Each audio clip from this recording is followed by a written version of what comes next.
میری گفتگو کا جو اس وقت عنوان معین ہے اور جو اس وقت آپ کے سامنے لکھا ہوا بھی ہے، فلسفہ دین میں نماز کی اہمیت، اس میں سب سے پہلے تو میں توجہ دلاؤں گا کہ لفظ فلسفہ اصلاً عربی کا ہے اور نہ ہی یہ قرآن حکیم کی اصطلاح ہے۔ یہ لفظ بھی اپنی اصل کے اعتبار سے یونانی ہے۔ فلسفی اگرچہ فلسفی عربی میں اب استعمال ہوتا ہے اور فلاسفہ اس کی جمع بھی ہوتی ہے، لیکن واقعتاً یہ عربی زبان کا لفظ نہیں ہے۔ اسی کی ایک مثال اور ہے تصوف، وہ بھی بظاہر تفاعل کے وزن پر خالص صیغہ معلوم ہوتا ہے عربی زبان کا، لیکن یہ بھی تھیوسوفی، یہ بھی در حقیقت یونانی الاصل لفظ ہے جس کی تعریف کی گئی ہے، اسے معرب بنا کر عربی کا جامہ پہنا دیا گیا ہے۔ فلسفے سے ہم جس علم یا جس شعبہ علم کو مراد لیتے ہیں، قرآن حکیم کی اصطلاح میں اس کے لیے لفظ حکمت ہے۔ اس کا مادہ ہا کاف میم، اور اس کا بنیادی مفہوم وہی ہے کہ جو اس سے جو ایک مشتق لفظ ہے استحکام، کسی شے کا مضبوط ہو جانا، پختہ ہو جانا، قوی ہو جانا، ایسی صلاحیت حاصل کر لینا کہ وہ اپنی حفاظت کر سکے، اپنے خلاف کسی بھی اقدام پر اپنا دفاع کر سکے۔ یہ ہا کاف میم کے مادے کا اصل مفہوم ہے۔ اور حکمت انسان کے فکر اور اس کے شعور کی پختگی کا نام ہے، اس لیے کہ انسان حیوانات سے ممیز کیا گیا ہے اگرچہ مختلف اعتبارات سے، لیکن یہ کہ اس میں سب سے اہم اعتبار یہ ہے کہ یہ حیوان عاقل، اسی طریقے سے اسے حیوان ناطق کہا جاتا ہے، اور نطق اور عقل کا بڑا گہرا تعلق ہے اور ربط ہے، دونوں ایک دوسرے سے جڑے ہوئے۔ تو ہم کہیں گے شعور، عقل سے انسان کو شعور حاصل ہوتا ہے، اور نطق جو ہے اس کی بنیاد، اس کا سورس جو ہے وہ یہی شعور۔ تو انسانی فکر کی پختگی، انسانی شعور کی پختگی، اس کے اندر ایسی صلاحیت کا پیدا ہو جانا کہ وہ حقائق تک رسائی حاصل کر سکے، اس میں اتنی قوت پیدا ہونا کہ وہ صحیح رخ پر، صحیح رخ سے موڑنے والے جتنے محرکات ہیں ان کے مقابلے میں اپنا دفاع کر سکے، یہ حکمت ہے۔ لہذا فلسفہ دین کی بجائے اب آپ اپنے ذہن میں حکمت دین کا لفظ رکھیں، اور اب غور کیجئے کہ حکمت دین میں صلاۃ کے مقام کو سمجھنے کے لیے ہمیں یہاں سے ابتدا کرنی چاہیے کہ حکمت دین کا سب سے بنیادی مسئلہ کون سا ہے۔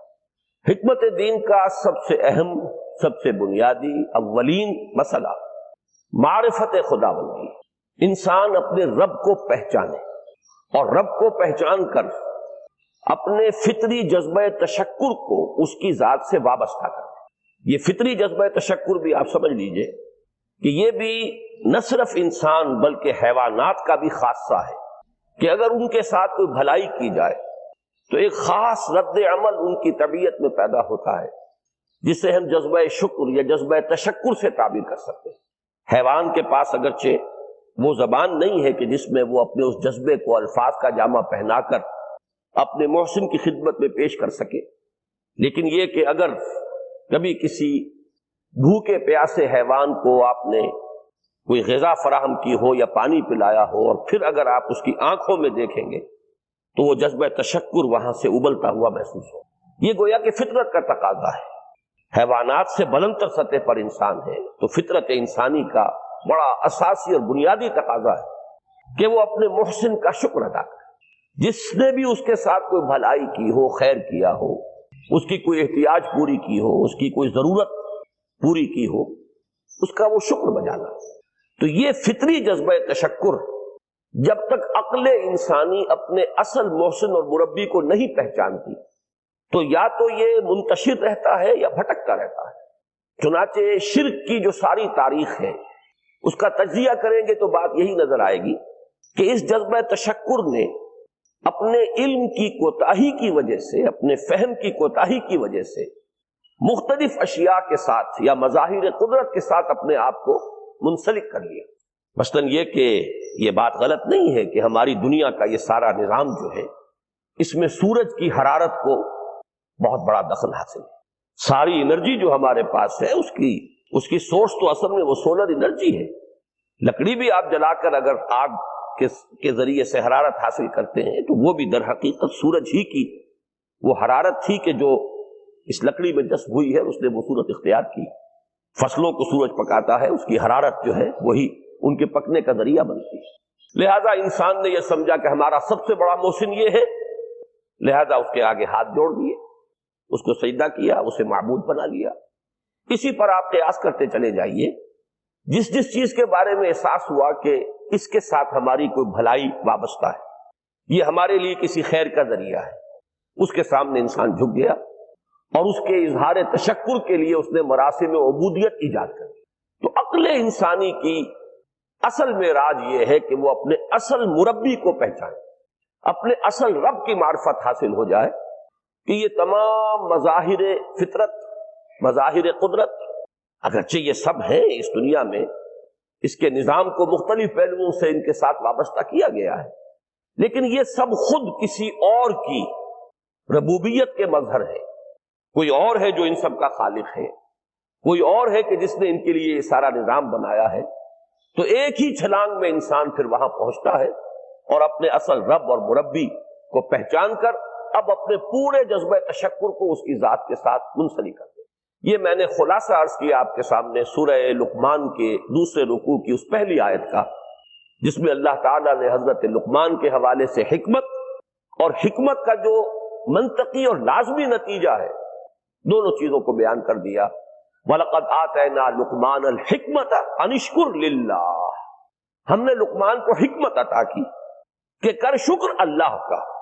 فطرت سلیمہ کا تقاضا شکر، محسن کے لیے، مربی کے لیے، اور عقل کی معراج اپنے اصل محسن اور مربی کو پہچان لینا، اسی کا نام حکمت ہے۔ حکمت عقل صحیح اور فطرت سلیمہ کے امتزاج سے وجود میں آتی ہے، جس کا نتیجہ شکر رب ہے یا معرفت رب۔ تو یوں سمجھئے کہ حکمت دین کا اساسی مسئلہ یہ، باقی سارے مسائل اب یہیں سے آگے چلیں گے۔ اس کے لیے یہ بات اگر آپ نے منتخب نصاب کے وہ اسباق پڑھ لیے ہوں تو یہ چیزیں سامنے آ چکی ہوں گی کہ اس کے لیے قرآن کا اسلوب یہ ہے کہ آیات کے حوالے سے انسان کے اندر معرفت رب کو جگایا جاتا ہے۔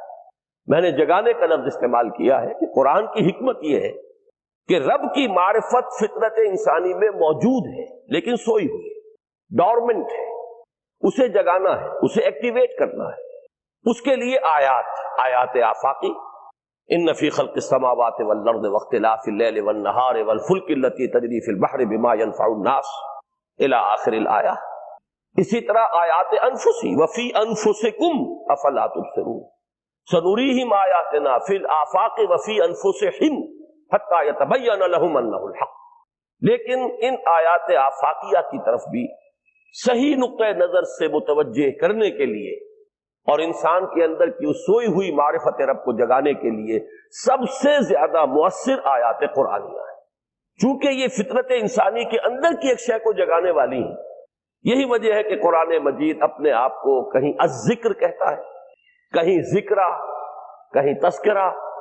یہ تو یاد دہانی ہے، تمہارے اپنے اندر معرفت رب موجود تھی یا موجود ہے، لیکن یا تمہیں اس کا شعور نہ تھا، وہ تمہارے شعور کی سطح پر نہیں آئی تھی، یا یہ کہ آئی تھی لیکن پھر تم اسے بھول گئے ہو، ذہول کے پردے پڑ گئے۔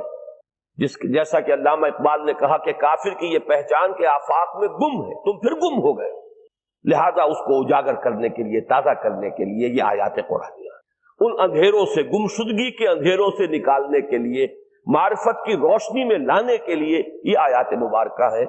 هو الذی ينزل على عبده آیات بینات لیخرجکم من الظلمات الی النور، اندھیروں سے نکال کر روشنی میں لانے کے لیے اللہ نے اپنے بندے پر صلی اللہ علیہ وسلم یہ آیات بینات نازل کی ہے۔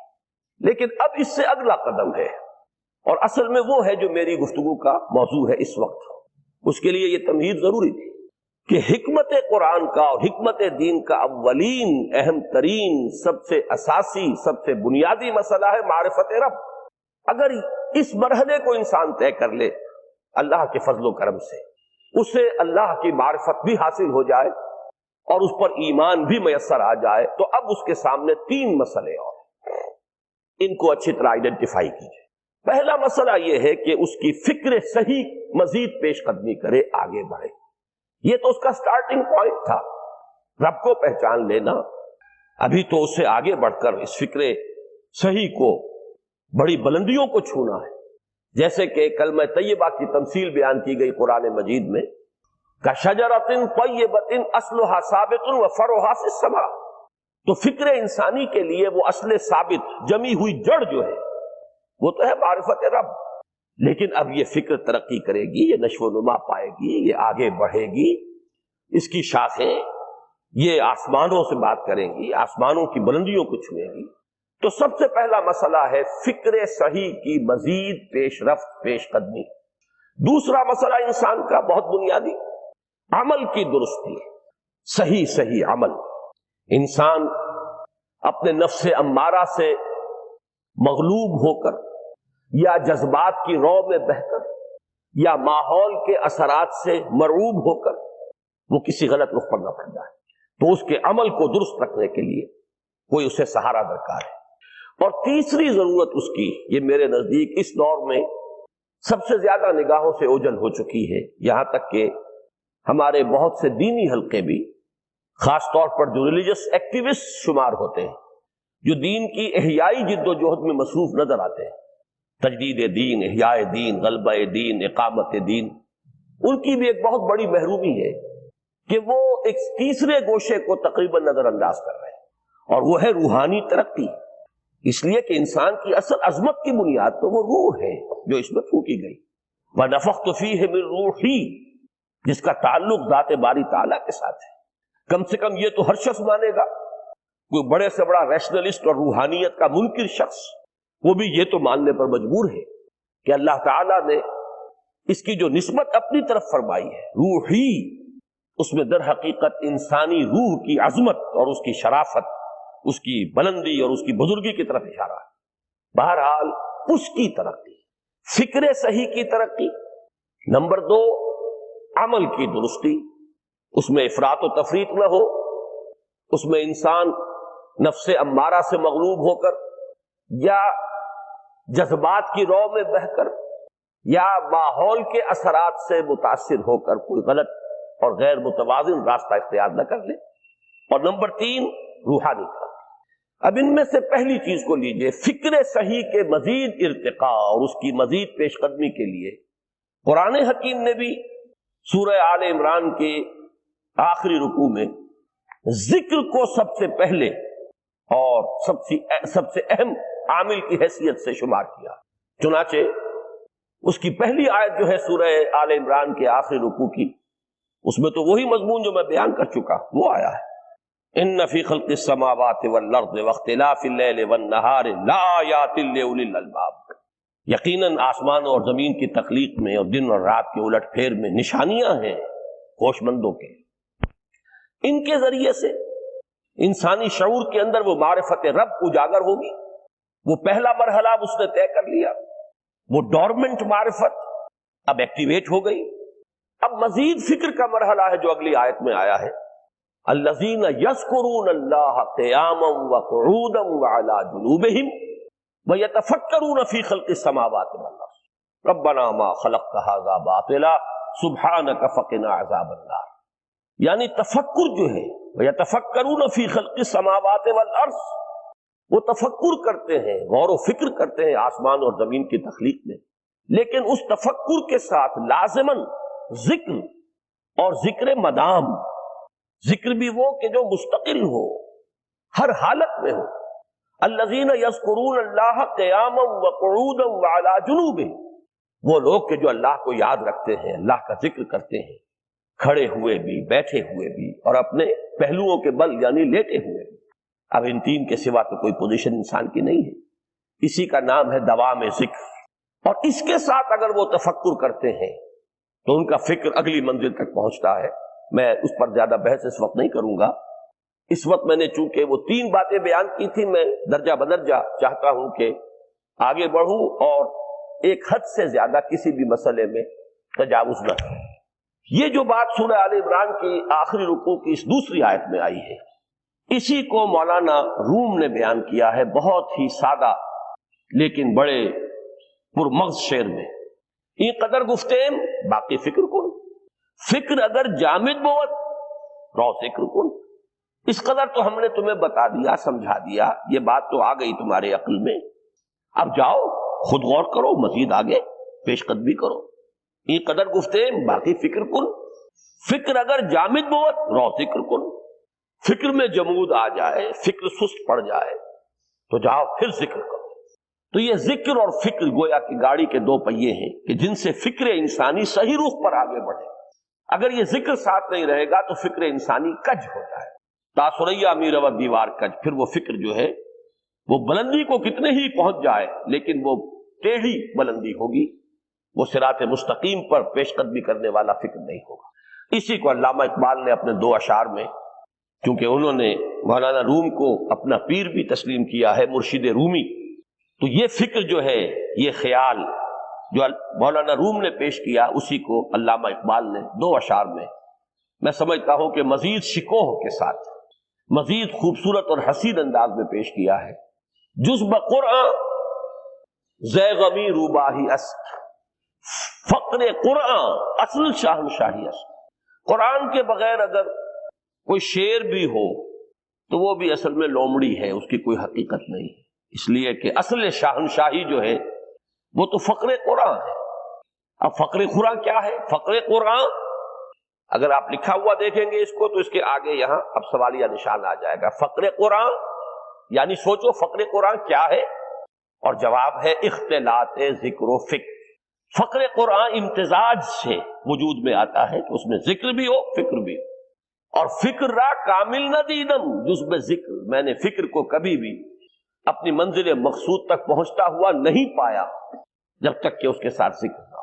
تو پہلی شے تھی فکر انسانی کی صحیح رخ پر مزید پیش قدمی اور پیش رفت، اور اس کے لیے لازم ہے ذکر و فکر کا امتزاج۔ دوسری چیز کو لیجئے عمل کی درستی۔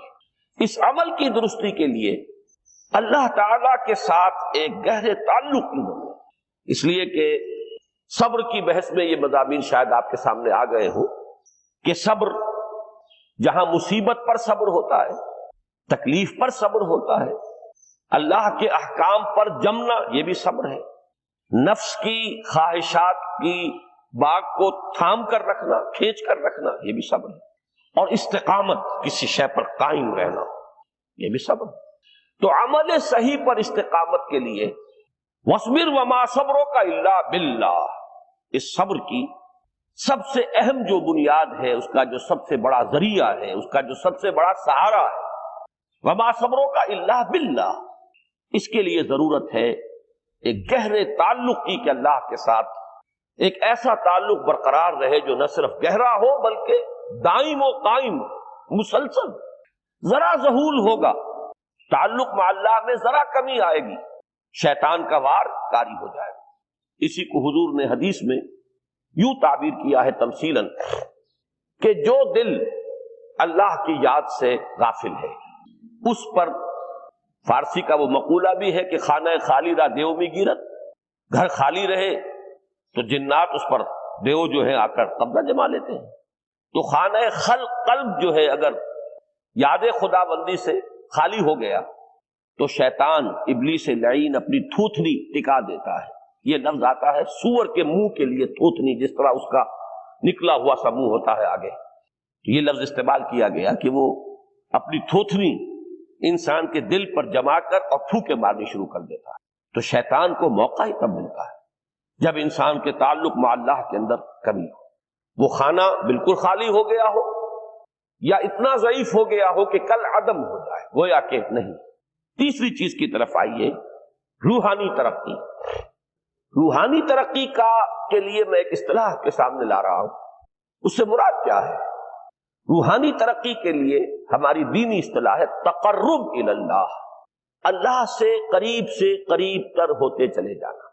اس پر میرا ایک کتابچہ بھی ہے، تقرب الی اللہ کے دو مدارج، دو درجے، جو در حقیقت ایک حدیث نبوی علیہ الصلوۃ والسلام ہی پر مبنی ہے کہ حضور نے ایک درجہ قرار دیا ہے تقرب بالفرائض، فرائض کے ذریعے سے انسان اللہ کا قرب حاصل کرے۔ ایک ہے تقرب بالنوافل، نوافل کے ذریعے سے اللہ کا قرب حاصل کرے۔ ان میں کیا نسبت و تناسب ہے، اہمیت کے اعتبار سے کون بڑھ کر ہے، بلندی کے اعتبار سے کون بڑھ کر ہے، یہ تمام مسائل میں نے اپنی اس تقریر میں بیان کیے تھے جو اس کتابچے میں شائع ہوئی ہے۔ اس وقت میں اس کی تفصیل میں نہیں جا رہا، صرف یہ تذکرہ اس لیے کر رہا ہوں کہ جن کو بھی خواہش ہو جائے وہ اس کا مطالعہ کرے۔ ہماری اس وقت کی گفتگو سے وہ کتابچہ اس جگہ پر منسلک ہوگا۔ تو تقرب الی اللہ، یہ تقرب کوئی فزیکل فینومینن نہیں ہے، جسمانی یا مادی مسئلہ نہیں ہے۔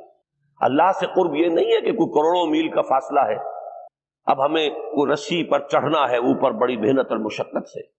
فصل تو ہے ہی نہیں، فاصلہ ہے ہی نہیں، بعد ہے ہی نہیں۔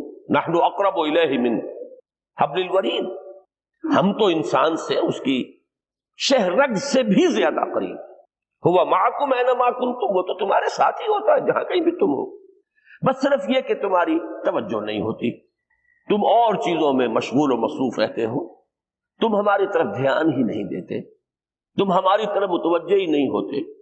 ہم تو مائل بے کرم ہے، کوئی سائل ہی نہیں، راہ دکھلائیں کسے رہنم منزل ہی نہیں۔ انسان جب متوجہ ہو جاتا ہے اور بڑھتا ہے، آگے پیش قدمی کرتا ہے روحانی اعتبار سے، تو یہ ہے در حقیقت تقرب الی اللہ، اور اسی کو ہم کہیں گے روحانی طرف۔ اب ان تین چیزوں کو اگر آپ نے ذہن میں جما لیا، پھر میری بات کی ترتیب اس کو ذہن میں قائم کیجئے۔ ہم چلے کہاں سے؟ کہ دین کے ساتھ اصل مناسبت فلسفے کی نہیں، حکمت کی۔ نمبر 2، حکمت قرآنی کا پہلا اور اہم ترین اور بنیادی مسئلہ معرفت رب کا حصول ہے۔ اس کا نتیجہ شکر خدا بندی، اس کا ذریعہ آیات آفاقی، آیات انفسی، اور سب سے بڑھ کر آیات قرآنیہ جو الذکر ہے، جو تذکرہ ہے، جو ذکرہ ہے۔ لیکن اس پہلے مرحلے کو اگر کوئی انسان بفضل ہی تعالی، اللہ کے فضل و کرم سے طے کر لے، اب اس کے سامنے تین مسئلے، فکر کی مزید پیش رفت، مزید پیش قدمی صحیح رخ پر، اس کے لیے ذکر اور فکر دونوں کا امتزاج لازمی۔ فقر قرآن اختلاط ذکر و فکر، الذین یذکرون اللہ قیاما وقعودا وعلی جنوبہم ویتفکرون فی خلق السماوات والارض۔ دوسری شے عمل کا درست رہنا، نہ افراط و تفریط ہو، عدم توازن ہو، نہ انسان نفس سے مغلوب ہو جائے، نہ انسان جذبات کی رو میں اندھا ہو جائے، نہ انسان ماحول سے مرعوب ہو کر متاثر ہو، صحیح رخ پر اس کا عمل۔ نمبر 3، روحانی ترقی، جو اصل حاصل ہے، جو اصل مقصود ہے۔ نمبر 2 چیز کے لیے تعلق مع اللہ ضروری، نمبر 3 کے لیے تقرب الی اللہ۔ اب غور کیجئے، ان تینوں چیزوں کا بڑا گہرا تعلق ہے نماز کے ساتھ، ان تینوں کے لیے ستون کی حیثیت نماز کو ہے۔ لہذا ایمان کے بعد یا معرفت رب کے بعد حکمت دین کا اہم ترین مسئلہ نماز، صلاۃ، اس لیے کہ ایک طرف یہ انسان کو اللہ کے ساتھ ایک گہرے تعلق کا ذریعہ فراہم کرتا ہے، اپنے تمام مصروفیات میں سے، ان مشغولیتوں میں جن میں گم ہونے کا خدشہ ہوتا ہے، نکلو۔ 24 گھنٹے کے معمولات میں سے کم 5 مرتبہ تو لازماً نکلو، اور اپنے آپ کو ذرا، اپنے حواس کو بھی، اپنی باطنی کیفیات کو بھی ذرا تازہ کرو۔ اگر کوئی گندگی، نجاست، کسی طرح کی ناپاکی کا کوئی معاملہ ہے، طہارت حاصل کرو۔ طہارت سے تمہارے اندر روح کو بھی بالیدگی ہوگی، تمہارے حواس بھی تازہ ہوں گے، تم گویا کہ بحیثیت کل تمہاری ہستی چاق و چوبند ہو جائے گی۔ وہ کسل، وہ سستیاں، وہ جو ایک کثافتیں ہوتی ہیں، ان سب سے نجات حاصل کرو، اور اب اپنے رب کے حضور میں کھڑے ہو جاؤ، اس کے ساتھ اپنا عہد بھی تازہ کرو، اس کی اہم صفات کو بھی اپنے ذہن میں پھر مستحضر کرو۔ یہی وجہ ہے، دیکھیے میں نے جو آیات آپ کو شروع میں سنائی تھی، سورہ لقمان کی 2 آیتیں، پہلی آیت میں اس کا ترجمہ کر چکا، دوسری آیت وَلَقَدْ وَإِذْ قَالَ لُقْمَانُ لِابْنِهِ وَهُوَ يَعِظُهُ يَا بُنَيَّ لَا تُشْرِكْ بِاللَّهِ إِنَّ الشِّرْكَ لَظُلْمٌ عَظِيمٌ۔ اس کے بعد درمیان میں کچھ مضمون آ کر پھر وہ آیہ مبارکہ آئی، یا بنی اقیم الصلاۃ وامر بالمعروف وانہی عن المنکر واصبر علی ما اصابک۔ گویا کہ اہم ترین چیز، بنیادی ترین چیز اللہ کو محض پہچان لینا کافی نہیں ہے، یاد رکھنا ضروری ہے۔ اللہ یاد رہے گا تو فکر صحیح آگے بڑھے گا۔